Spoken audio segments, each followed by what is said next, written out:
What's up, gamers? Papa Jumpluff here.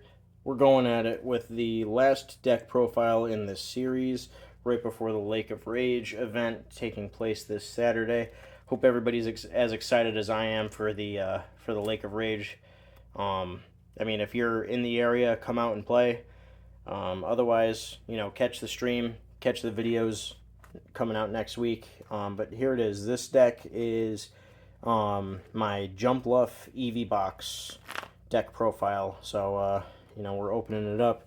We've got the 4 Cleffas, as always. Next up is the Jumpluff line.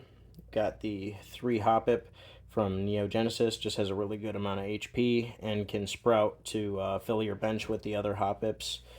Next is the Skiploom from Neo Genesis. For 1 energy, like all of these Pokemon, they only require 1 energy to use their attack. They have no retreat cost, and they've got relevant resistances. So we've got 60 HP. For 1 energy, you can poison guaranteed, or you can, on a coin flip, paralyze the opponent's Pokemon. So both very good attacks. And then lastly, I have the Jumpluff from Aquapolis. And Cotton Punch, while it's on coin flips, it's 2 coin flips dealing 30 damage times the number of heads. On average, you're dealing 30 a turn. It's fine. What you really want here is the fluff effect from the Pokebody, which states that if Jumpluff already has damage on it, then any further attacks will, like, you're able to flip a coin, and if I flip heads, then it prevents all effects of that attack, including damage done to Jumpluff, which is major. It's essentially like you're putting the baby rule on the Jumpluff, only you're the one who's in control of the coin flip. So you couple this with something like a Focus Band, and you've got some serious staying power on a Stage 2 with water resistance and no retreat cost. So, next up, we're looking at the Eevee line. I've got 4 copies of the promo Eevee that has the chain reaction, because we're evolving a lot, and if our opponent happens to evolve, we're able to go and get whatever evolution we need to support the type coverage and hopefully hit our opponent for weakness. So with that being said, I've got 2 copies of the Flareon from Skyridge. I've got 1 copy of the Espeon from, what's that, Aquapolis.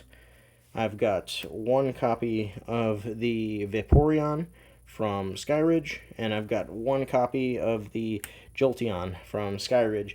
So we're able to get a lot of type coverage and hopefully hit our opponents for weakness with one of these. The other benefit to Espeon here especially is you can return energy back to your hand. So if a Pokemon is about to be knocked out, you can take that energy back to your hand.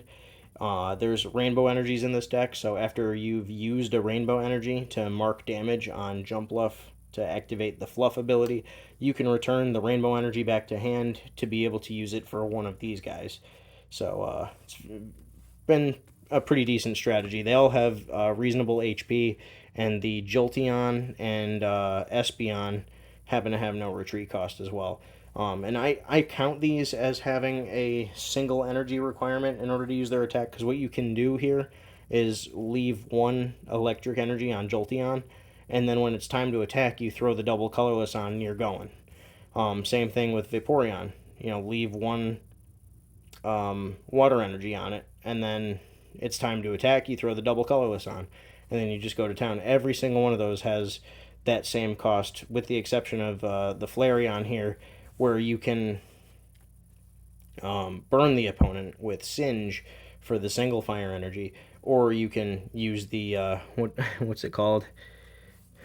Burn booster your opponent for the 3 energy. So great for taking out metal Pokemon, especially Scizor. So anyway, that's the Pokemon lineup. It's pretty straightforward. Next, we're going over the trainers. We've got 2 copies of Professor Elm. Because of the energy sensitivity of the deck, I thought there was more value in shuffling your hand back into your deck and drawing 7, so that way you don't lose access to some types of energy that you'll need later on in the game. So there's that. I've also got 2 copies of Copycat. Just standard is to run 1. I ran 2 in this deck because of the grindy games that we go through. Your opponent ekes, you're able to get a set of 7 off of them. I've also, before, when my opponent's down to 1 card left in hand and I have a full hand but I don't have any cards left in deck, I've used a Copycat just to put cards from my hand back into the deck so that I don't deck myself out. Anyways, here's 2 copies of Computer Search, just finding whatever you need. You have a lot of evolutionary lines here, so you need to find some stuff out of the deck. I've also got 1 item finder. Since we're shuffling cards back into the deck more often than we are discarding cards, I thought 1 item finder was fine instead of having 2. We got 2 copies of Pokemon Trader, so you can basically, say you have a Espeon in hand, you can shuffle the Espeon back into the deck and find the Eevee, put the Eevee on the bench, and then say, you evolve one of your other Pokemon, go back into the deck because of chain reaction and find that Espeon and evolve it right away. Or, passing the turn and just waiting for your opponent to evolve, you can also get back that same evolution and put it on top of your Eevee. So next I've got 2 copies of Pokemon Fan Club. So a lot of basics that we have to get first before we can go up in our evolutionary lines. So this will help us fill up our bench. Next is 1 copy of Town Volunteers, because again, with the energy sensitivity, we'll be able to shuffle a lot of the various kinds of basic energy back into the deck if they end up in the discard pile, along with their corresponding evolutions if we need to bring one of those back. Next is 3 copies of Energy Removal. This is here because we get to benefit off of only needing 1 energy for most of our attacks, whereas we want to take our opponent's energy away from key players on their side of the board, so we can keep things going in our favor. Next is a copy of Fisherman. Similar reason to Town Volunteers, but this will let us just get 4 basic energy back to hand, so we could get every type that we need. We just can't grab any special energy with either one of these cards, but this brings them back to hand, whereas the Town Volunteers will shuffle the energy and the corresponding Pokemon back into the deck. Next is 4 copies of Focus Band. This is what we're using in tandem with the Jumpluff to get our tanky ability to stay in the active slot while we set up an Eevee to attack the opponent for weakness. So it would require 2 negative results of coin flips in order to take out a Jumpluff. Next is our energy. I've got 4 copies of Rainbow Energy. As we stated before, there's a lot of various types in this deck, so we need to be able to have that type coverage, but thankfully we only need 1 type of energy for each Pokemon, so we're able to go off with just 1 of these. And then it's also nice that we can return this to hand with Espeon when needed to use it on another Pokemon. Then I've got 4 copies of Double Colorless Energy. This is basically just for the Eevee. On rare occasion, you may need to stick one of these on a Cleffa. It's unfortunate, but it's just sometimes you need to draw 7, and this might be your only way to do it. But yeah, so 4 DCE for that. Next is we've got 2 copies of Warp Energy. Just sometimes your opponent will put a special condition on your Pokemon, so you need to use a Warp Energy to get it out of the active slot, and then you can use it again later by taking and using Espeon's Pokemon power to return it to hand. So it's a common tactic in WOTC20 is to call, we refer to it as warp bouncing. So we just bounce the warp energy back to our hand, and then we attach it to another Pokemon and retreat that Pokemon.